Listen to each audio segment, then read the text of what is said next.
Sa latest update ni Doc Willie sa kanyang social media tungkol sa magandang improvement sa kanyang kalusugan, ay ibinahagi nito ang mga magagandang balita at miracle na nangyari sa kanya. Aminado si Doc Willie na walang lunas ang cancer na tumama sa kanya. Isa kasi sa pinakamahirap na gamutin ang sarcoma cancer.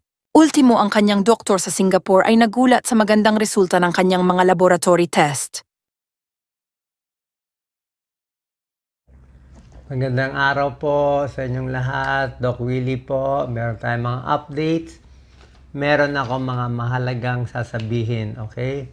Hindi lang to update sa kalusugan ko. Alam niyo naman, itong ginagawa ko po, hindi to para sa akin. Hindi tayo nagbablog-vlog para lang sa atin o kumita. Yan po ang pinakamalayo sa isipan ko. Lahat ng video ko, isipin nyo lang maigi. 100% para sa inyo. Sinasabi ko, sakit ko, cancer, stage 4 para lumakas loob nyo. Pinapakita ko yung mga bulok sa Pilipinas ng healthcare natin. Bulok ang healthcare na pangmahirap. Bulok din ang healthcare ng pangmayaman.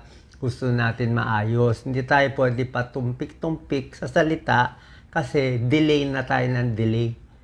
60 years old na ako, delay na ng delay ng nung bago akong doktor 30 years ago, delay na tayo ng delay. Hanggang ngayon, magtatake pa ba tayo ng mata na bulok ang healthcare natin? Dito sa Singapore, grabe, ang daming Pilipino ko nakakausap. Pilipino, mga pasyente. Lahat sinasabi, misdiagnosis sila sa atin. Laging na mali yung laboratory, na delay, na ganyan. Lagi puro stage 4. Puro stage 4 ang nandito. Puro stage 4. Anyway, explain ko mamaya, ha? Basta po, hindi ito para sa akin itong video na to. Kung para sa akin lang, mananahimik na lang ako, magko-quiet na lang ako, magpapagamot na lang ako mag-isa, magko-cruise na lang ako, matutulog na lang ako, iwas na lang ako sa basher, diba? Sinabi ko nga sa basher, diba? Kaya nga nagtsatsaga tayo, nagtitiis tayo, kasi naniniwala ako, ang tao dapat hindi swapang. Ang tao na bubuhay sa mundo, hindi para kumita ng pera, pakainin lang anak niya, tapos na, hindi dapat ganon. Bukod sa pakainin mo anak mo, palakihin mo, dapat tumulong ka sa kapwa. Kung hindi ka tutulong sa kapwa, pabigat ka lang sa mundo.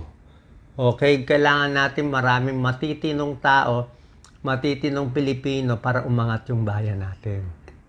Okay, so mamaya lahat po to para sa inyo. Anong gagawin natin? Para makinabang yung mahihirap, makinabang din yung mayayaman, maayos kung saan yung mga butas ng healthcare natin. Kaya nga po tumatakbo eh. Tumakbo na ako noong 2019, tumakbo na ako noong 2022. Ngayon tatakbo na naman ako sa 2025. Nasa sa inyo na yun, okay? Hindi ko na kasalanan yun. Kung hindi nyo boboto, wala na akong problema. Magre-relax na lang ako. Pero naniniwala ako, binigyan ako ng Diyos at a specific timing. 1 month before filing, binigyan niya ako matinding sakit. Sobrang tindi ang binigay niya. Yung pinakamahirap binigay niya, tanong niyo sa oncologist niyo. Ito daw yung pinakamahirap pagalingin sa lahat. Sarcoma. Yung mga ibang sakit na stage 4 daw, dito sa Singapore, baliwala lang daw yan. Mga lymphoma, minamani-mani nila dito, lung cancer, liver cancer, breast cancer, baliwala sa kanila, stage 3, stage 4. Pero itong sarcoma ko na stage 4, kahit yung doktor ko sabi niya, mahirap.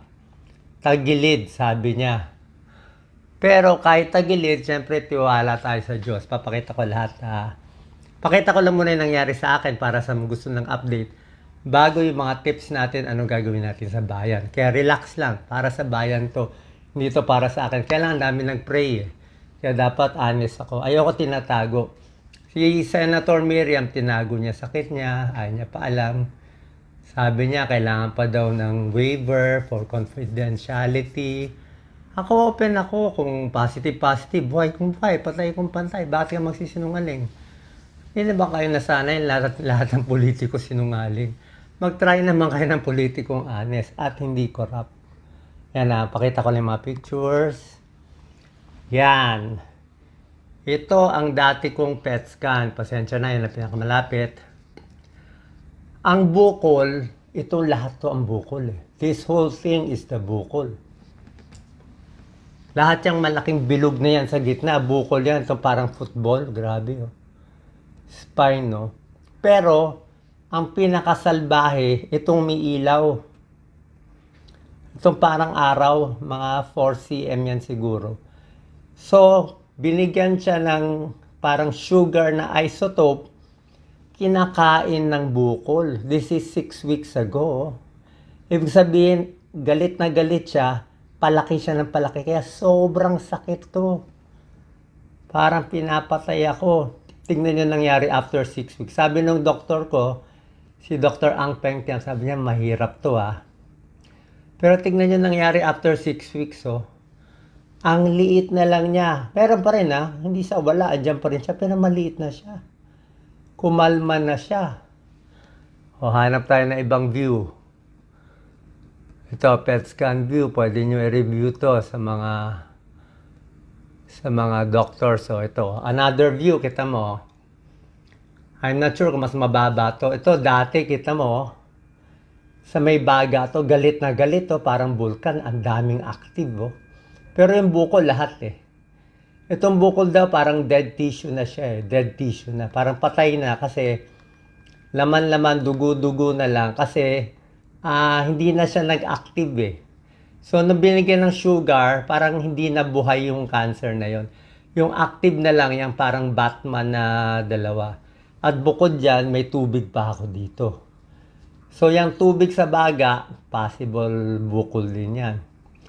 Tingnan nyo nangyari afterwards. Oh, okay, akit natin ha, afterwards. Oh, nawala na yung pula, oh. Nawala na siya, pati yung tubig nabawasan. Oh, sabihin ko yung bad news dati. Ang bad news dati, may kalat din pala sa baga ko, walang yan eh. Pati baga, tinamaan pa, oh. Pero ngayon, lumiit din yung mga nodule ko sa baga.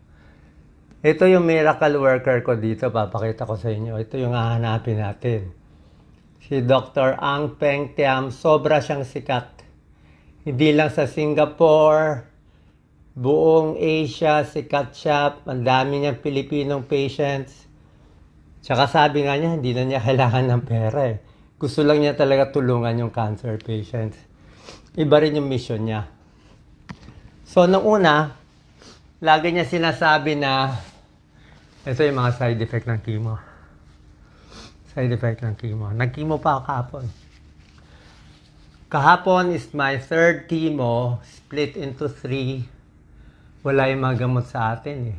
So, ang side effect to, dumudugo to. May dugo dito. Nangingitim, susuka. Pag dumi ko rin, may dugo. Lahat ng mucosa. Kasi it kills the bad cells and the good cells eh. Pero konting tiyaga. Hindi siya madali, mahirap siya. Pero kinakaya natin kasi bukod sa chemo. Pero sabi ni Dr. Ang Peng Tiam, God loves you. Sabi niya, ngayon lang daw siya nakakita na sarcoma na ganoong kabait. Na biglang lumiit. Kaya sabi niya, mukhang hindi lang to gamot eh. It's not just the medicine. Although yung binigay niyang medicine, wala sa atin. Sa atin, I think may doxorubicin, may cisplatin. Ewan ko lang kung may Avastin. Ewan ko lang kung may Neupogen tayo pang WBC. Pero meron pa siyang Neulastine na matindi. Tapos yung albumin ko, 6 na ganitong bote per week. Sa atin, dito gana binibigay nung nasa PGH ako. Yung mga ayaw bigay kasi mahal. Pero, sobra pala ganda. Sobra ganda. Laging cost, tayo. So, okay, balik tayo sa mahirap. Yun naman ang gusto natin. Nakwento ko lang sa inyo. So, mukhang okay, mukhang gumagaling, mukhang God's will. Pero ako kasi, whatever time God gives me, okay na ako eh. Nung may sakit ako, umiyak ako, kahit 1 day lang ako mabuhay, okay na. Ngayon, 1 week. Ngayon, ang plano ko hanggang May 2025. Ngayon, syempre, ang plano ko, tatapusin ko yung term ko, di ba? Hanggang 2020. So, God, I need 7 years. Di ba? I need 7 years. Kasi kung wala ng purpose yung buhay ko, di dapat patayin na ako, di ba? Tsaka natutuwa naman ako first time, marami nagdasal sa atin. So, ang katotohanan natin ay barado kasi yung mga mucosa nasisira ay kaya dumudugo siya.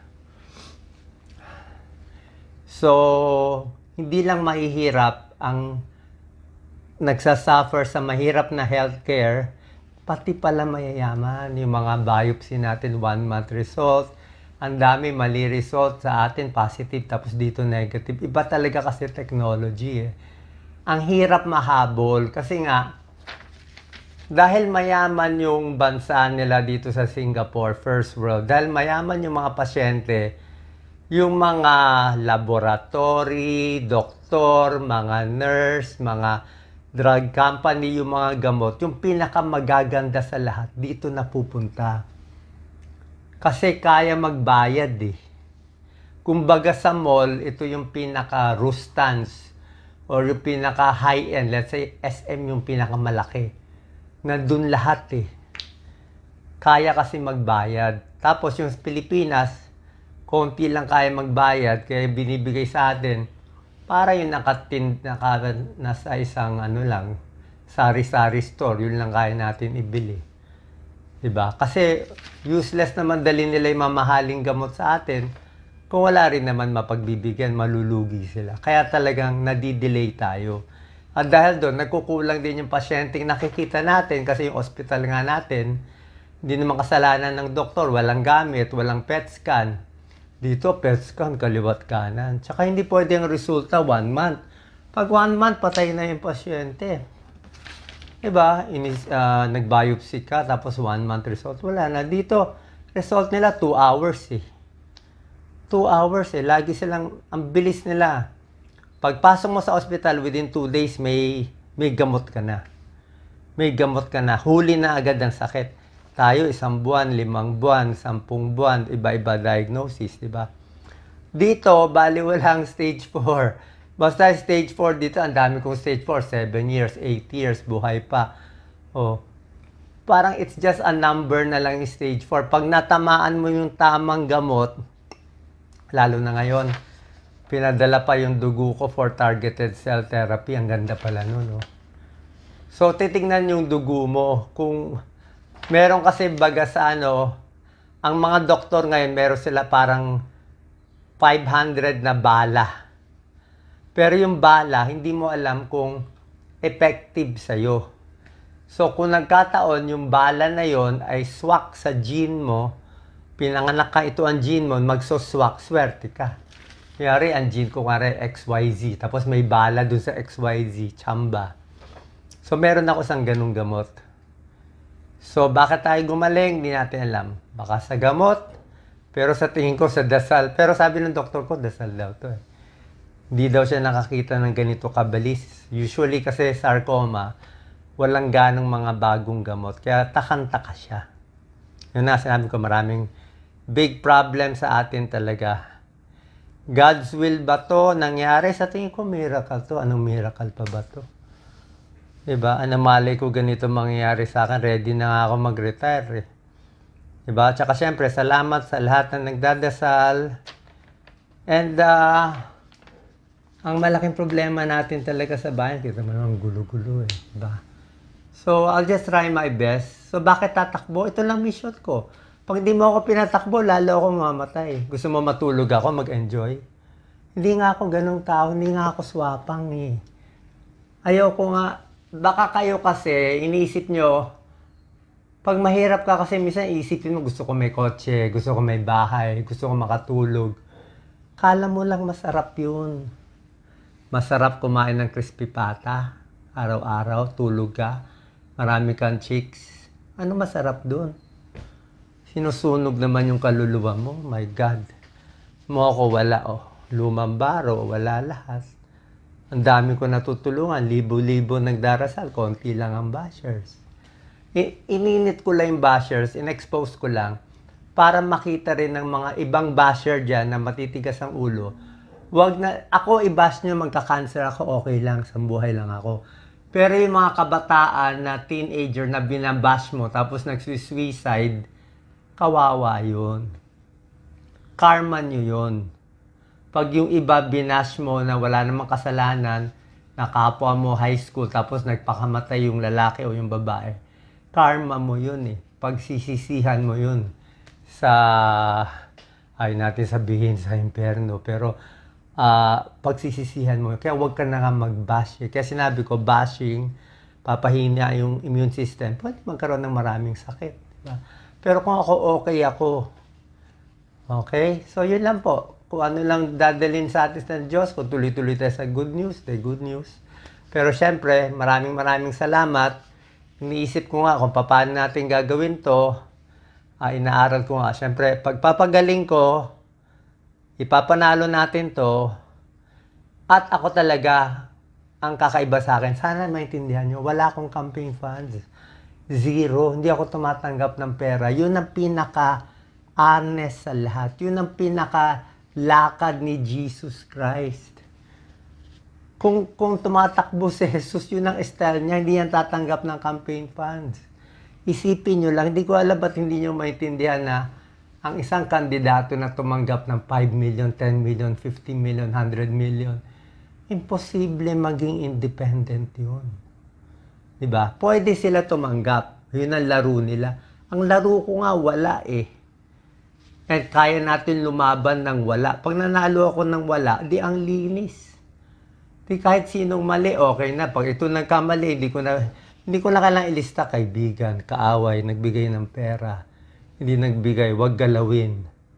Wala nga eh. Drug company, wala. Lahat wala. Tao, wala. O, kung meron kayo nakikita, fake news yun ha. Fake news, hindi sa akin. Kahit si Senator Idol Raffy Tulfo, ang dami niyang fake news. Diba? Sa Inquirer na fake na ginagamit na Inquirer site. Ano sabi ni Senator Raffy Tulfo? Hindi rin niya matanggal eh. Kasi DICT nga natin, pinagalitan na niya, walang capability eh. So pag yung gobyerno natin walang capability, patayin yung fake news, ano magagawa naming influencer? Pero ngayon mawawala na yung fake news ko. Kasi yung mga product, sabihin, sige, makalbo ka, di ba? So, yun din, minahalas din yung mga nagpe-fake news. Anyway po, salamat sa pagdarasal. Nakita nyo, malakas na tayo. Ano bang gusto nyo? Sigawan na? O palakasan ba ng boses? Alam, feeling ko bumata ako 10 years. Hindi ko masabi. Ang linaw na ng isip ko ngayon. Ang linaw na. Kasi, dati mag-iisip ka pa ng 10 years eh. Ngayon wala eh. I'll do it now. Tama-tama, mali-mali. Naku, may nakita akong mali. Last clue, kita mo yung mga propeta. Yung mga prophet na pinapatay sa Bible, pinapagalitan nila yung king eh. Minsan pag nakita nila yung king, di ba, naglalakad na kahubad, di ba? May gano'n na lahat ng tao, kala maganda yung pala nakahubad yung king. There's a parable like that eh. Kino-call out eh. Pero dapat sa tingin ko sa atin, makita natin sino tama, sino mali, sino matino, sino hindi matino, nasa sa inyo po. Okay, basta mahal na mahal ko kayo, nag-bash, kaibigan o hindi, tao tayo dito. Dito tayo pinanganak, ito purpose ko. Salamat sa prayers nyo. Yung piniray nyo sa akin, sana bumalik sa inyo 100 times more. Kung hindi ko mabalik sa buhay na to at namatay ako, promise ko, bago ako lumipad sa next stage, maglalaan ako ng maraming taon para tulungan ng mga tao sa Pilipinas at sa mundo. Amen. God bless.